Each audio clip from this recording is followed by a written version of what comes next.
to all my gorgeous rainbow children at Jai Spit Primary School. Hope you've all had a good week. Welcome to Mrs Moore's kitchen. Now my white apron is in the wash. I've been doing a lot of preparation today. Got a bit dirty, so I've got my nice clean black one on. So today we're going to be making Mrs Moore's creamy jammy sticky fingers. How does that sound?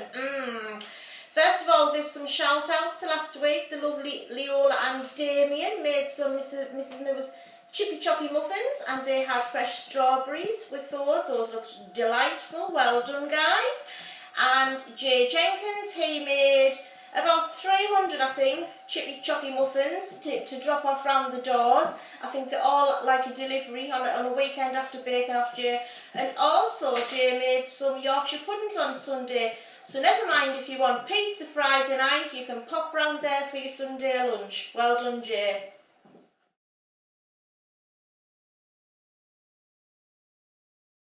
First job of the day is to heat up 125 ml of milk and 75 ml of cold water.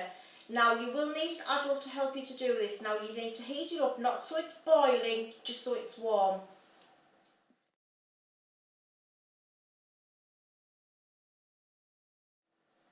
Now into this bowl I have 250 grams of strong white flour, which is our bread flour, and 250 grams of plain flour. Now I have already sieved those in, so into this I'm going to add 50 grams of caster sugar. In we go. I'm also going to add a teaspoon of salt. Remember, our teaspoon is our small spoon. In that goes. And then our yeast. Now hopefully you've been able to buy some of these little packets. I know they're not easy to get. Mrs Moore managed to pinch one off her lovely next door neighbour this morning. So I'm going to pop one of those in, and then we are going to give it a good stir together. Get everything, the flours, the yeast, the sugars and the salt mixed well in. Off we go.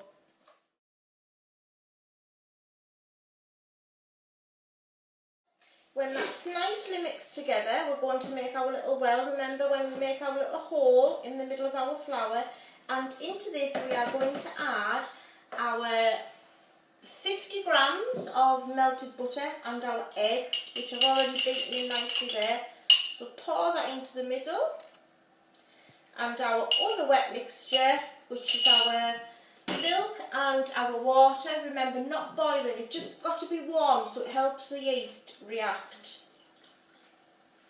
We're going to pour that in, and then we're going to gently try and fold that into the middle, not to get our bowl too sticky, and mix well.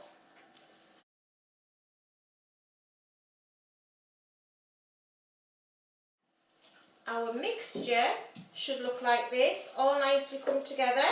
So then what we're going to do is we are going to put some flour onto our, remember, clean and dry. Just sprinkle a bit of flour on so it doesn't stick, spread it around, and then what we're going to do is knead it. Now I don't think we've done any kneading, have we, so far? So remember, no rings, so pull it apart and push it down. Pull it apart and push it down. Pull it apart and push it down. You've got to do this for around 10 minutes. Whew, off we go.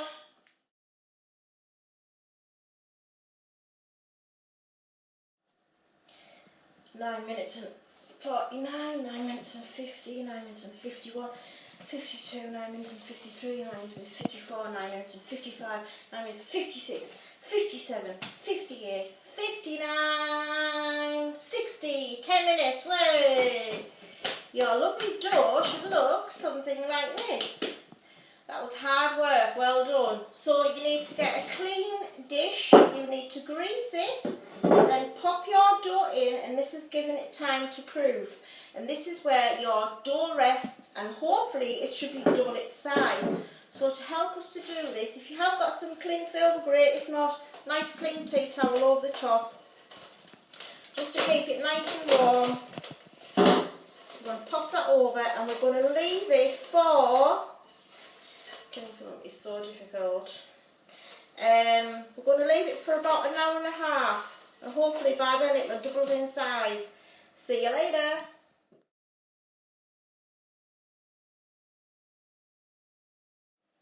Wow, that's definitely risen, hasn't it? So what you're going to do now is take your cling film off, and you're actually going to punch the dough back down to actually get the air out, okay? And then we are going to divide, it's quite tough, into 2 bits, and then this bit's got to go into about 6 pieces, okay? So I'm going to chop that one in half there, which means we've got to do 3 each of these ones, and I'll show you how to roll out a couple of the buns. So 1, 2, 3. Now they're going to be about 4 inches long. Now we are going to cover these because we are going to proof them again, okay? So we're going to do 2 rows of 6. So just give that a little roll so it looks nice. Pop that on there. And I'll show you one more, and then I'll show you when I've filled the baking tray. So give them a nice roll. Make sure the ends are nicely rolled in. We do want them to look nice. You want to leave them about 1 centimetre apart. So there's 2. I'll get back to you when I've filled it, okay?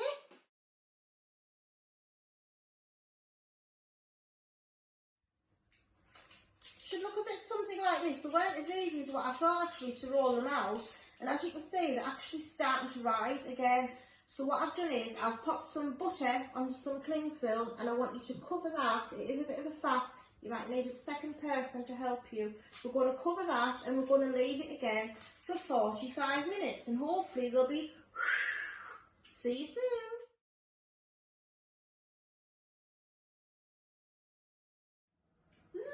Ooh, 45 minutes later, I'm going to take off the cling film. Wow, I'm absolutely amazed at these.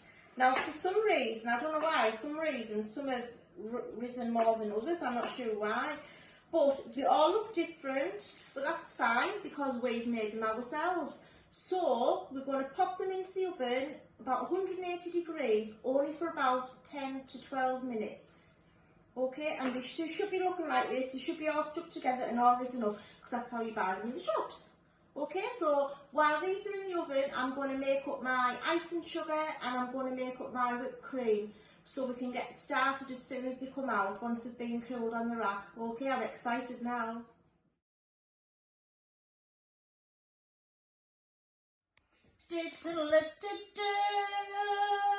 Wow, Mrs. Miller's surprised herself. It's been a long day, it's starting to get dark in Mrs. Miller's kitchen. But as you can see, it's been worth it. So now, time for the fun part, to decorate it. So I'm going to show you 2 different types, but you can put anything you want into your creamy, sticky, jammy fingers, whatever you want to do. I'm going to show you 2. I'm going to put jam in one. This is for our Benji because he likes his strawberry jam. I prefer to use a spoon to spoon my jam on. With that nice spoon through there. Also, I whipped up some cream, so I'm going to put a bit of cream on that one. A bit fiddly, you can take your time.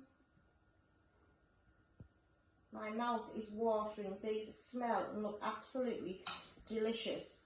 Then we're going to pop them together. Then on the top, I've made some pink icing for this one.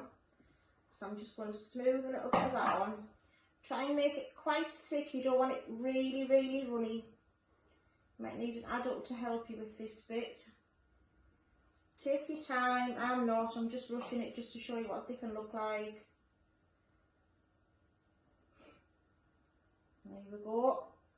I'll pop on a bit more of that later. So that's that one there.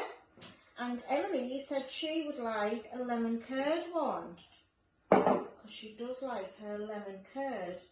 So I'm going to pop some lemon curd into that one. Not too much. There we go.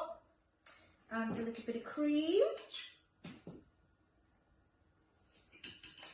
Can't wait to taste these. Sorry, Mr. Turner, none coming for you this week. And so I thought to make it a little bit different for the lemon curd one, I've made some yellow icing. I'm going to pop a bit of that on the top. And then you know, before you open it, what's inside. I'll tidy that one up a bit later, but I'm sure, as you can see, they look absolutely mwah. So, if you fancy making these this week, pop a picture onto the Facebook page. Lovely to see you again. One more last week at school. Love you lot, miss you lot, Mrs. Miller. Bye!